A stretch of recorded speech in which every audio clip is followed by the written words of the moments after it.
سورہ بقرہ کی آخری آیت۔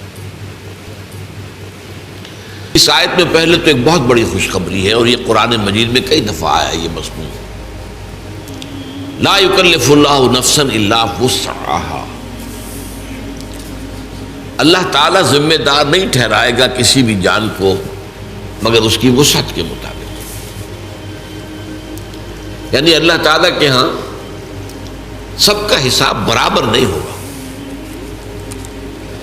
حساب ہوگا اس صلاحیت، اس قدرت، اس طاقت کے حساب سے جو اللہ نے اسے دی ہے۔ اگر کسی کی وسعت کم ہے محاسبہ بھی ہلکا ہوگا، اگر وسعت زیادہ ہے، صلاحیت زیادہ ہے، ذہانت زیادہ ہے، جسمانی قدرت زیادہ ہے، قوت زیادہ ہے، تو اتنا ہی سخت حساب ہوگا۔ یہ بہت بڑی خوشخبری ہے۔ یعنی وہ جو دنیا کا قانون ہوتا ہے وہ یہ نہیں دیکھتا، اس نے چوری کی ہے سزا ملے گی، اب کس حال میں چوری کی ہے، کیا کیا ہے، کیا مجبوری تھی، دنیا کا قانون نہیں دیکھ سکتا اس کو۔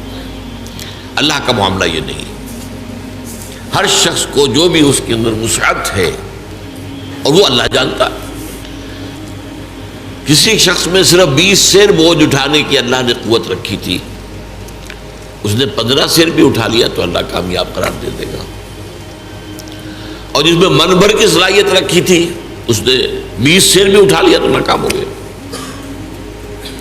تو گویا کہ یہاں کوئی فلیٹ ریٹ نہیں ہے، لا یکلف اللہ نفسا الا وسعہا، کوئی جان بھی ذمہ دار نہیں ٹھہرائی جائے گی، مکلف نہیں ٹھہرائی جائے گی مگر اس کی وسعت کے مطابق۔ البتہ یہاں ایک شیطانی وسوسہ آتا ہے،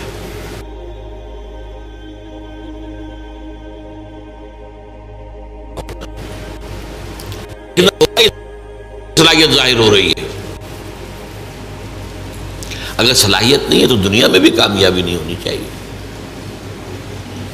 دنیا میں تو آپ آگے سے آگے جا رہے ہیں، اور دین کے لیے یہ کہہ دیں میرے اندر صلاحیت نہیں، یہ دھوکہ ہے۔ تو اللہ جانتا ہے کس میں کتنی صلاحیت رکھی، اس کے حساب سے ہوگا معاملہ۔ اپنی امکانی حد تک آدمی کر گزرے بس، اللہ تعالیٰ کے اللہ کو معلوم ہے حساب کتنا ہے، کتنا لینا ہے، کیا ہم نے دیا تھا، کتنی قوت، کتنی ذہانت، کتنی صلاحیت کتنی ہم نے دی تھی۔ لیکن اس شیطان کے دھوپے نہیں آنا چاہیے، بلکہ یہ دیکھا جائے گا اگر آپ دنیا میں کامیاب ہیں، آپ کی تجارت جو ہے پروان چڑھ رہی ہے، پھل پھول رہی ہے، یا اور آپ اپنے پیشے کے اندر ترقی کر رہے ہیں دن بدن، تو ظاہر بات ہے کہ صلاحیت ہے۔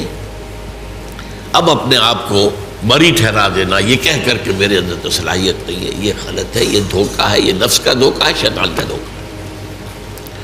تاہم قاعدہ اپنی جگہ یہی ہے، لا یکلف اللہ نفسا الا وسعہا لہا ما کسبت وعلیہا ما اکتسبت۔ یہ لہا اور علیہا، یہ میں نے بارہا آپ کو بتایا ہے کہ لام آتا ہے تو کسی کے حق میں جانے والی بات، اور علی آ جائے تو کسی کے خلاف جانے والی بات۔ القرآن حجت لک او علیک، قرآن یا تو حجت اور دلیل ہے تمہارے حق میں یا تمہارے خلاف،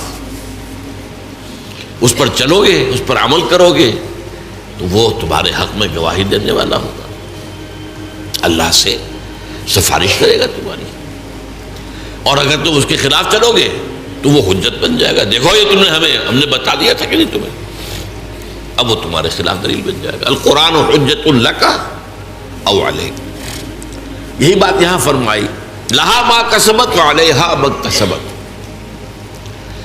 ہر نفس کے لیے، ہر جان کے لیے ہے وہی کچھ جو اس نے کمائی کی ہے، اور اسی پر وبال آئے گا اس کا جس کی کہ اس نے گناہ کی کمائی کی۔ یعنی یہ کہ لا تزر وازرۃ وزر اخری، کوئی اور کسی اور کا بوجھ نہیں اٹھا سکے گا، نہ باپ بیٹے کا بوجھ اٹھا سکے گا، نہ بیٹا باپ کا، نہ شوہر بیوی کا، نہ بیوی شوہر کا، ہر ایک کو اپنا بوجھ خود اٹھانا، لا تزر وازرۃ وزر اخری۔ تو لا یکلف اللہ نفسا الا وسعها لها ما کسبت وعلیہا ما اکتسبت. اب اس کے بعد ایک دعا تلقین کی گئی ہے، ربنا لا تؤاخذنا ان نسینا واخطانا. اے رب ہمارا مواخذہ مت کیجو اس پر اگر ہم بھول جائیں یا خطا ہو جائے. خطا کسے کہتے ہیں؟ بھول جانا تو واضح سی بات ہے. خطا اسے کہتے ہیں کہ ایک آپ نشانہ لگا رہے تھے، وہ نشانہ خطا ہو گیا. آپ نے تو نشانہ لگایا ہے لیکن وہ خطا ہو گیا. تو جو خطا ہو جائے اے اللہ اس پر ہم سے مواخذہ نہ کیجیے. ربنا لا تؤاخذنا ان نسینا واخطانا ربنا ولا تحمل علینا اصرا کما حملته على الذین من قبلنا. اور اللہ ہم پر مت ڈالیو وہ بوجھ جو تو نے ہم سے پہلوں پر ڈالا. اب یہاں اصل میں اشارہ ہے کہ شریعت موسوی بہت سخت تھی، شریعت محمدی کو بہت آسان کیا گیا. شریعت موسوی میں ہمیں معلوم ہے روزہ رات کو سوئے تو شروع، کوئی سحری ویری نہیں، اب روزہ شروع ہو گیا، اب اگلی غروب تک روزہ چلے گا. ہمارے لیے یہ ہے کہ سحری ہے،